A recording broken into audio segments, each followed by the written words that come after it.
Hello and welcome to Inside Cottonwood. I'm your host, Doug Bartosh, also your city manager.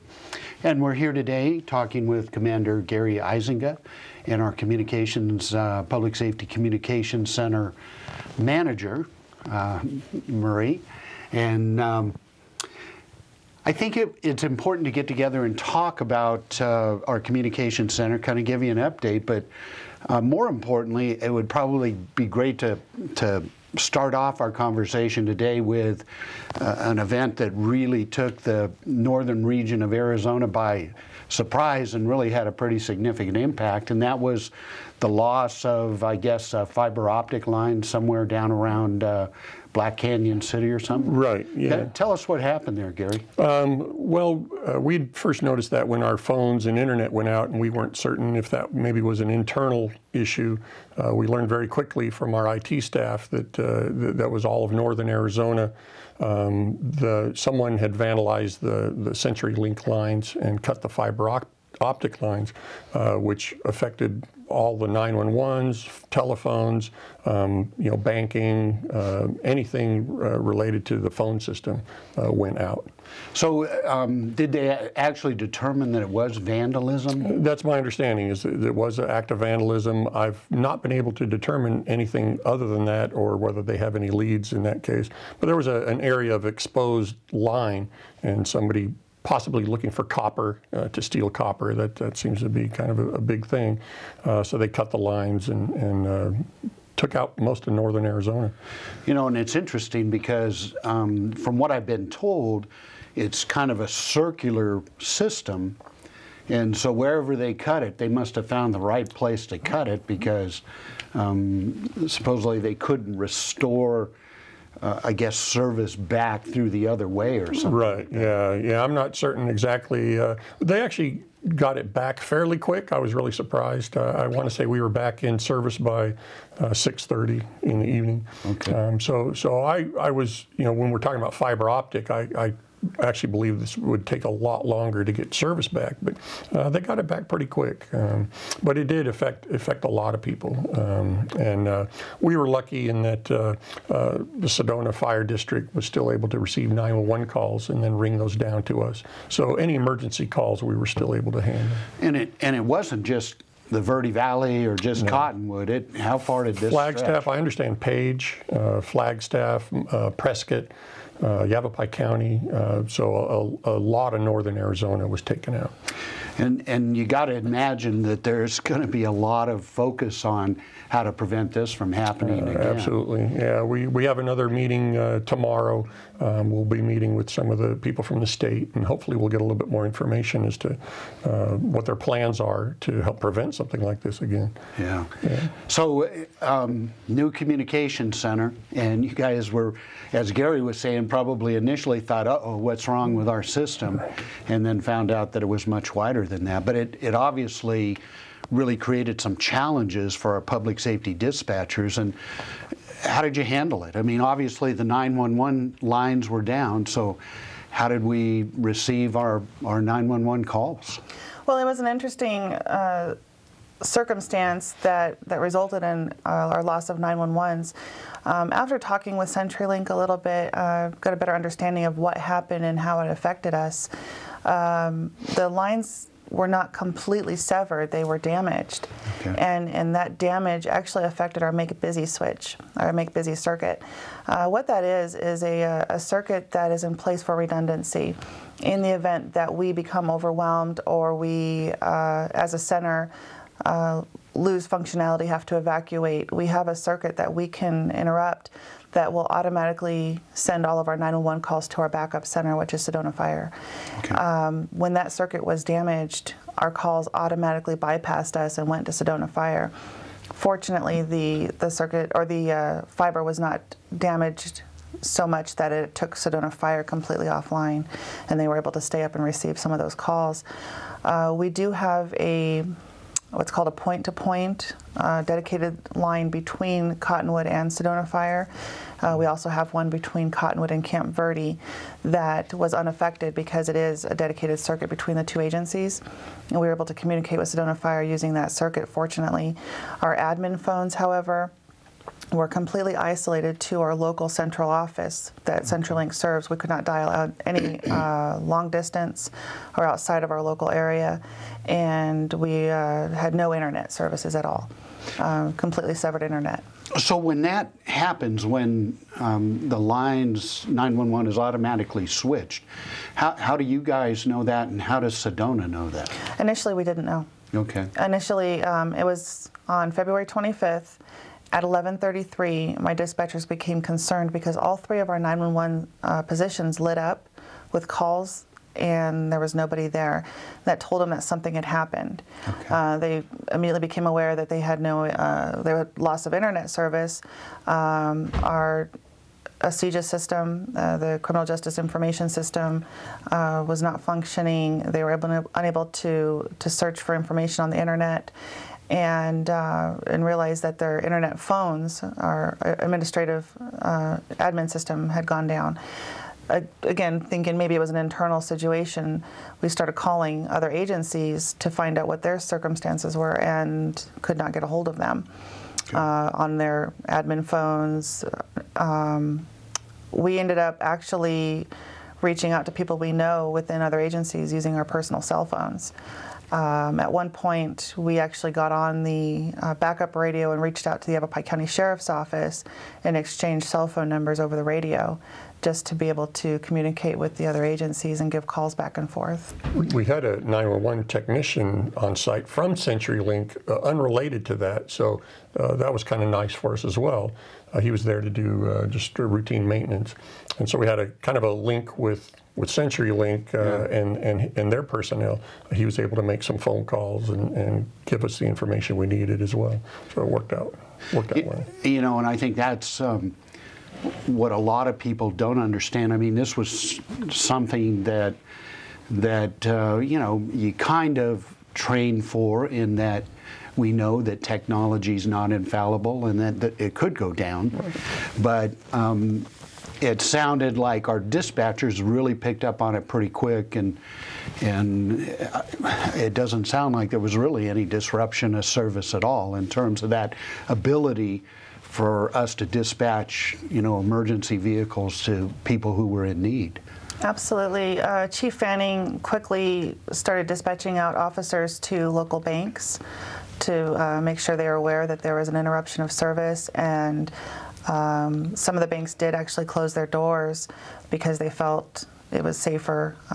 Alarm monitoring systems who use any form of internet connection, right. You know, it just wasn't a safe situation. Went ahead and just closed up their doors until the service was restored.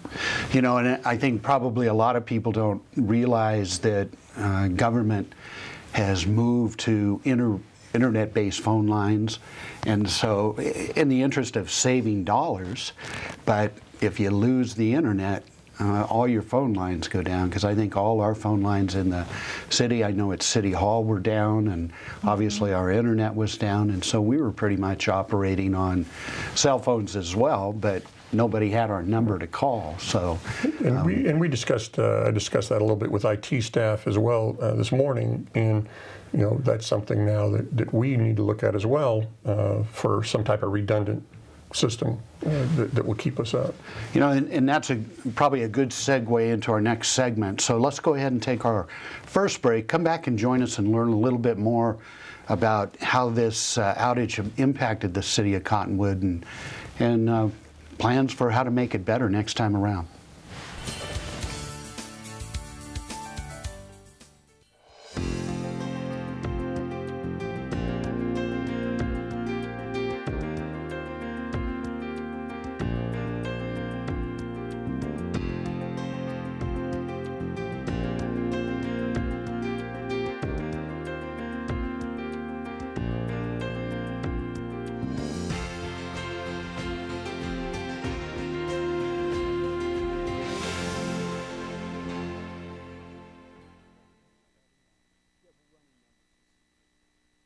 I took my first handful of pills, and that's when all my priorities seemed to change. He would ask to use the bathroom in other people's homes. He just assumed that they would have medication. He'd go in their medicine cabinets and steal prescription drugs. I wish I knew really what these prescription pills were. We were so naive about the whole drug thing. These are all synthetic forms of heroin. Keep your medication locked up because you'll never notice that a pill is gone. Mind your meds. Learn more from the Partnership for Drug-Free Kids.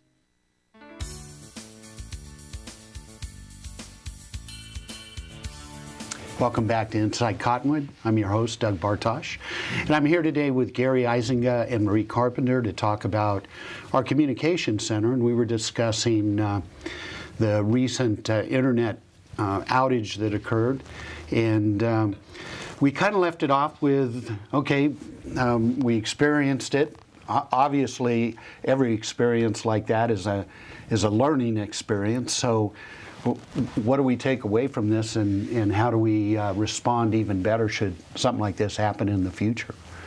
Yeah, well, again, a redundant system. We need to look at, is there another internet line maybe that we could have as a backup?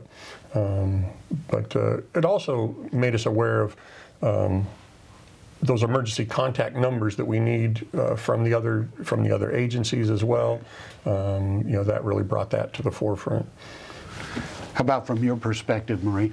From my perspective, it's just being able to, again, know who your partners are, how to get in touch with them, and to not just look at it from a local incident, but from a regional incident or perspective, to train with the other comm centers and make sure that we have some procedure in place on how to respond to these types of situations. We really just sprung into action with what we thought we could do at the moment, and to have a little plan in place, I think, would help a lot, especially as time goes by and we need to pass this information along to, future users and future employees. Right.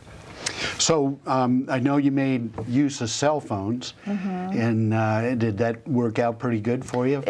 It did. One of the challenges we ran into with a lot of the landlines and IP phones being down, the volume of cell phone traffic skyrocketed. And when that happened, it made it a little tough. So you find yourself trying to make a phone call and finally getting through. So that was tough. And I did hear that you got some rather strange calls into 911 about people wanting to let us know that their phone wasn't. Yes, we did get a little bit of that. And I think people mean well, trying to make sure that we're informed of the situation. But there's a lesson to be learned there, too. Whenever we experience a situation like any type of utility outage, we do receive a lot of calls from people wanting to know, first of all, do we know, and when are these services going to be back up? Right. During that time, that's not the best use of 911 or any form of communication to reach your law enforcement agency unless you're experiencing an emergency during that situation. We're typically scrambling to get essential services handled, and the volume of calls that are non-emergencies just really, it taxes our system. It really does. So the lesson there is probably if a utility service goes down, the customers really should call that utility. Absolutely. And what I generally do is I walk outside my house and see, for instance, if power is down, electricity's down, do I see it down in the rest of the neighborhood? Or is it just affecting your own? Yeah, then I know it's a general outage, and I'm sure APS is working on it, and probably the last thing they need from me to do is to call, with another couple thousand people who are calling to tell me that, the power's down, and we're working on it and trying to get it back up again. And with cell phones, where, let's say at an accident scene, years ago we'd get one call from, let's say, a payphone somewhere nearby. Right. Now everybody that passes by the accident scene will call. Yeah. And we would want to discourage anybody from calling in an emergency. Correct. If everybody thought everybody else called, nobody's going to call. Right. Yeah, but during an outage, we do want to reserve those calls for people who are experiencing some kind of an emergency due to the outage. Right. We have people on oxygen or other medical support that an electrical outage would be very, very dangerous for them. We want them to let us know so we can serve them and keep their services going. But just to let us know or ask us questions about it doesn't help. So I guess the lesson to learn is if it's an internet outage or a power outage or a water outage, you don't necessarily need to call 911 unless you're having an emergency related to that outage. Absolutely. Otherwise, get a hold of the utility and they can give you better data about what's happening when they're going to have it repaired, those kind of things. Absolutely. All right, so the next question is our Public Safety Communication Center is changing. It is. It's a beautiful facility, and others in the Verde Valley and outside the Verde Valley have recognized the benefits of joining public safety services for dispatch at one location. And so kind of give us an overview of what's happened over the probably about the last month, huh? Yeah, we've had a lot. We have barely been able to take a breath from taking on our fire department, getting into the new building December 1st, and now having, we've had other agencies now contact us to become subscribers for our dispatching services for those other public safety agencies. And probably the biggest one of those is Sedona Fire District. Correct. Who dispatches for everybody else. Right, yeah, they dispatch for several fire agencies. They also handle the 911 calls for a very large area. And their board recently voted to move those services to the Cottonwood Communication Center. So that's been a real challenge now in trying to work the logistics to see how we do that transfer from Sedona to us. You know, and I think I really feel the basis for this seems to be just a lot of interest in providing the best possible service by making sure that public safety resources are coordinated through one communication center. And, you know, there's been a lot of dialogue about this for, several years. Yeah, probably 15 years, and it looks like it's finally going to come to fruition, which is really good, I think, for everybody's customer, and in the long run, hopefully it saves our taxpayers a lot of dollars. I know with Sedona moving down here, they're looking at saving quite a bit of money in their efforts. But it's obviously going to bring a lot of challenges to you, Marie, because we've got to bring on more dispatchers to handle the volume. And any idea of what that volume is going to be? We've worked the numbers as far as, you know, how many calls a dispatcher can handle or how many calls a console can handle, and we're going to go ahead and staff one more console full time. And to do that, we're going to go ahead and need to increase our staff by 7 employees. So we're taking applications and testing applicants and getting ready for that increase in manpower. And it is an unfortunate situation when one PSAP closes or comm center closes to subscribe with another, because they have employees. Sure. They have communications employees, dedicated, long-time employees, and they are very good at what they do. So it is an unfortunate circumstance for them, but I'm really happy to see some of their applications come in. I think they would make a great addition to our team, and I do encourage their employees to seek employment with us. And certainly their knowledge of dispatching and fire dispatching in particular is something that's very valuable to all the agencies that'll be subscribers to the communication center. Well, that and the time frame we were looking at as well. You know, it's going to be very difficult to get somebody hired through the background and trained. So to have somebody with that experience coming in would be a tremendous asset in helping us work through this process in the next 6 months. Yeah, it's going to be a tight timeline. It's going to be tight. So, you know, I know that we're going to be working out all the bugs and everything, but you know, I got to believe it's going to be a challenge, but a testament to what a great team we have. Right. Let's go ahead and take our next break, and we'll come back and talk a little bit more detail as to, you know, what's going to happen as we move forward with this new concept.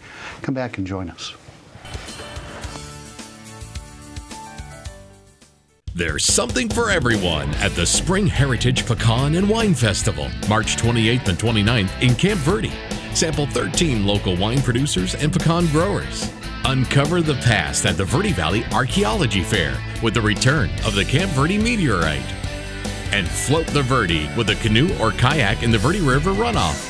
Celebrate Camp Verde's sesquicentennial, March 28th and 29th at the Camp Verde Spring Heritage Pecan and Wine Festival.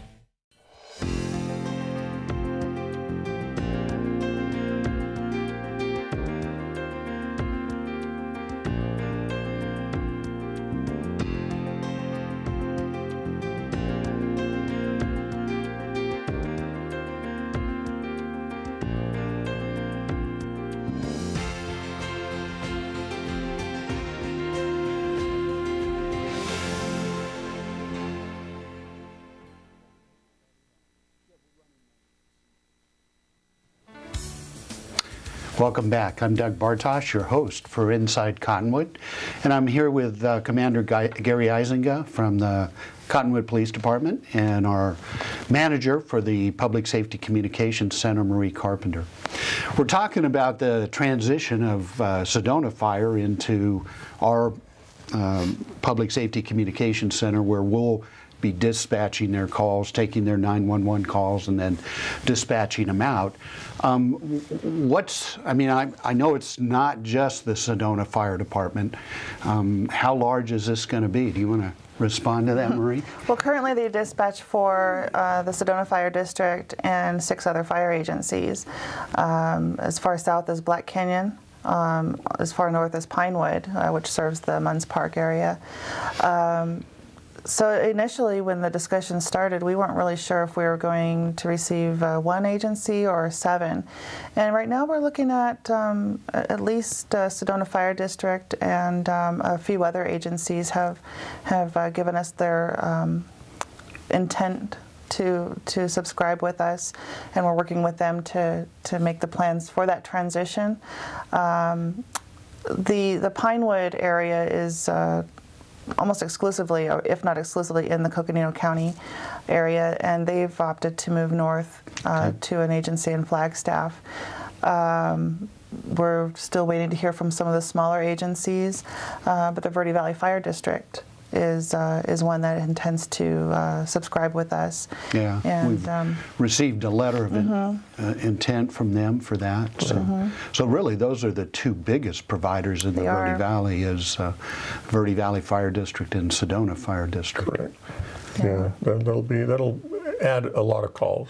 Yeah. And then we've got Camp Verde, who I guess is considering, and Montezuma Rimrock.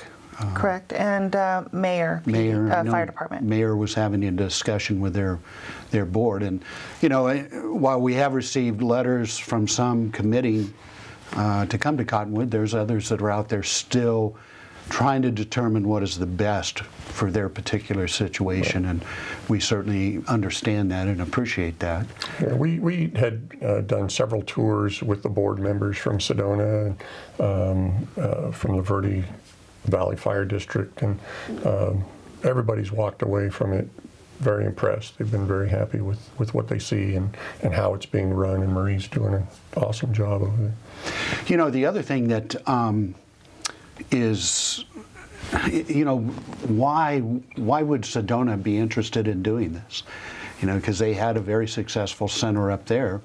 What is the motivation? We talked a little bit about the interoperability of all those services, but why? Why were they interested? I think it's the sustainability, perhaps.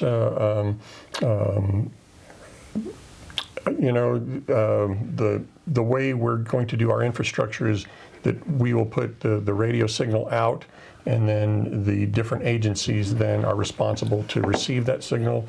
The way Sedona had it, they pretty much had all the radio operations, and so that was a huge expense as well that they had to undertake. So the way we're doing it is a little bit different from Sedona. We're still working out some of the details as to how those signals are going to be out, and the way the system is going to operate, but we are not taking responsibility for their individual systems. You know, and I know the other thing is that Sedona was looking at having to purchase new equipment, a new building essentially, and you know, financially, it just made sense. It did, yeah. They'd had, I think, in the plans already for several years to build a new center, Right. Purchase new equipment, and I know they said that several $1 million they will save by not having to build this new center and staff it and equip it. You know, and I know ultimately, as I talked to some of the board members, you know, they were first and foremost interested in maintaining a you know, a really high service level, but also making sure that they were getting the best, you know, investment for their taxpayers, Right. because you know, it was a lot of money, so And we've it made got a lot of sense. state-of-the-art equipment. I think we're right up there with the best of them. Well, and again, I think looking at that is, you know, if there's just one organization buying the equipment jointly, Right. as opposed to us buying it, Sedona buying it, Camp Verde buying it, Rimrock buying it, you know, it just makes sense, again, for our taxpayers Yes. to only pay for it once as opposed to over and over again. So, are you ready for this, Marie? I am. I'm excited. It'll be a challenge, but I am actually. I'm a little nervous. I'm not going to lie. It's a lot to take on, and you want to be. You want to provide the best service you can for the expectations that have already been established.